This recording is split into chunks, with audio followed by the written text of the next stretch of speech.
আচ্ছা, প্রথমেই বলে দিই আজকের টেক নিউজটা অন্যান্য দিনের টেক নিউজে থেকে সম্পূর্ণ আলাদা। আজকের টেক নিউজে এমন কিছু বিভৎস খবর রয়েছে যেগুলো আপনার গায়ের লোমকে খাড়া করে দিতে পারে। যাই হোক, স্যামসাংয়ের খবরে আসবো তার আগে প্রথমেই বলি প্লে স্টোরের এমন কিছু অ্যাপ্লিকেশনকে পাওয়া গেছে যে অ্যাপ্লিকেশনগুলো লুকিয়ে লুকিয়ে আপনার ডেটা তো চুরি করছেই, তার সঙ্গে সঙ্গে বিভিন্ন ধরনের ম্যালওয়্যার আপনার ফোনে ঢুকিয়ে দিচ্ছে, ফলে ভবিষ্যতেও আপনার ফোনটা আর সুরক্ষিত থাকছে না।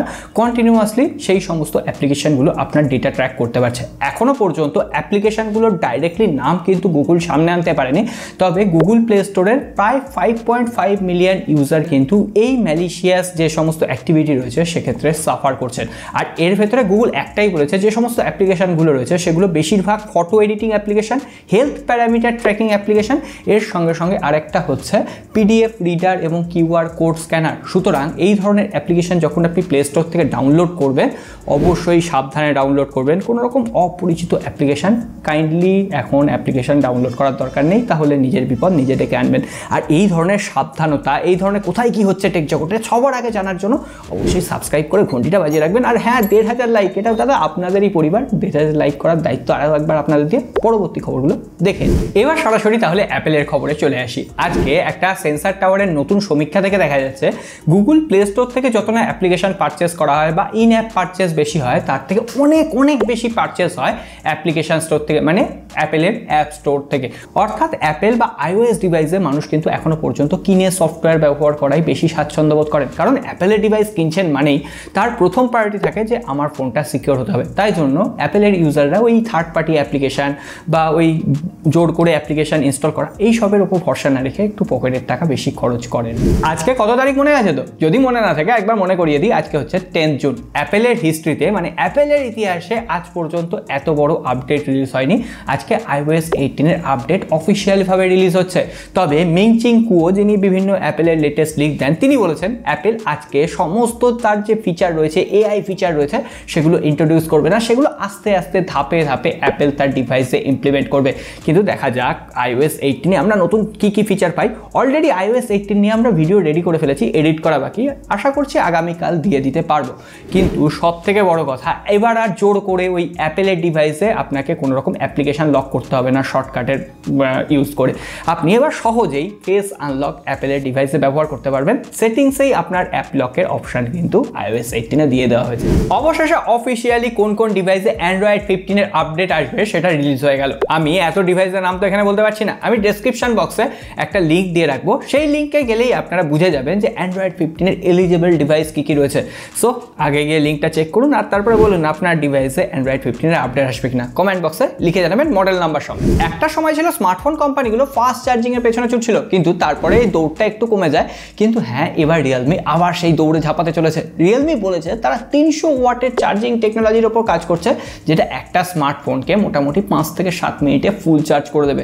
এতটা ফাস্ট চার্জিং কি আদৌ দরকার রয়েছে? স্মার্টফোনের ভেতরে তো একদম একটা আগ্নেয়গিরি হয়ে যাবে। যাই হোক, গরমকালে সেটা 300 ওয়াট কখনোই চার্জ করতে পারবে না।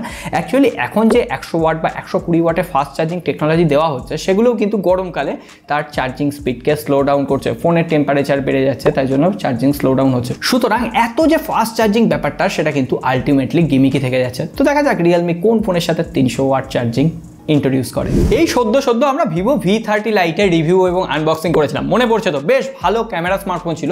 এবার ভিভো V40 লাইট ফোনটা লঞ্চ করতে চলেছে। যাই হোক, ফুল স্পেসিফিকেশন সামনে চলে এসছে, খুব একটা আপগ্রেডেশন নেই বললেই চলে। 6.78 ইঞ্চির একটা ফুল HD plus curve OLED display রয়েছে। এর সঙ্গে সেখানে কোয়ালকম স্ন্যাপড্রাগন 6 জেনারেশন 1 5500 mAh এর ব্যাটারি, 44 ওয়াটের চার্জার। মোটামুটি একটা প্রিমিয়াম রেঞ্জের স্মার্টফোন, ক্যামেরা সেন্ট্রিক স্মার্টফোন আসতে চলেছে। যদিও এখনো আসছে না, হয়তো অক্টোবর বা নভেম্বর মাসে লঞ্চ হবে। তবে এই মাসে 18 জুন মোটোরোলা একটা তাগড়াই স্মার্টফোন লঞ্চ করতে চলেছে, মোটোরোলা Edge 50 Ultra।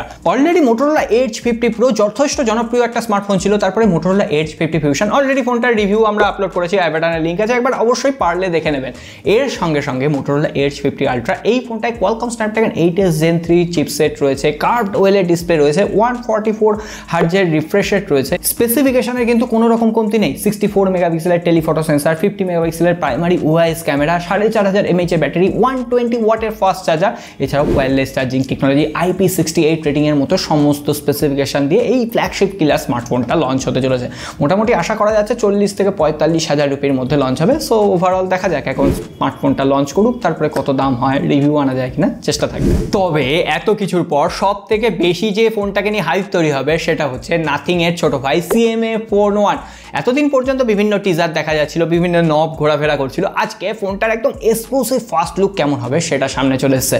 আর দেখতে নিছকই একদম খারাপ লাগছে না, বেশ ইউনিক দেখতে লাগছে। যখন ফোনটা বাস্তবে লঞ্চ হবে তখন সেটা আরও দেখতে ভালো লাগবে। এছাড়াও বিভিন্ন কালার ভ্যারিয়েন্টে ফোনটা অ্যাভেলেবেল হবে।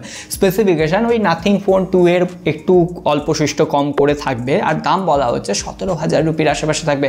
যদি এই ফোনটা এই দামে লঞ্চ হয় আর ভালো স্পেসিফিকেশান আর ক্যামেরাটা যদি একটু স্টেবল থাকে না, তাহলে এই স্মার্টফোনটা সত্যি আবার বাজার কাঁপাবে। কারণ নাথিং এর অপারেটিং সিস্টেম, নাথিং এর যে সফটওয়্যার আপডেট, সেগুলো কিন্তু যথেষ্ট এখন স্টেবল।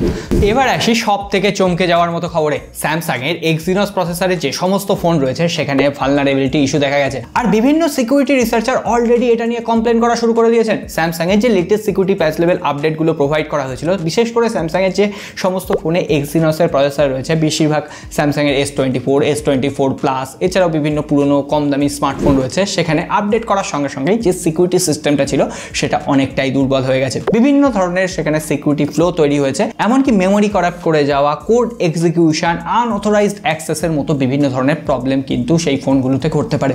সুতরাং আপনার ফোনে যদি কোনো আপডেট এসে থাকে, সেই আপডেটটা এখন করবেন না, কয়েকদিনের জন্য ওয়েট করে যান।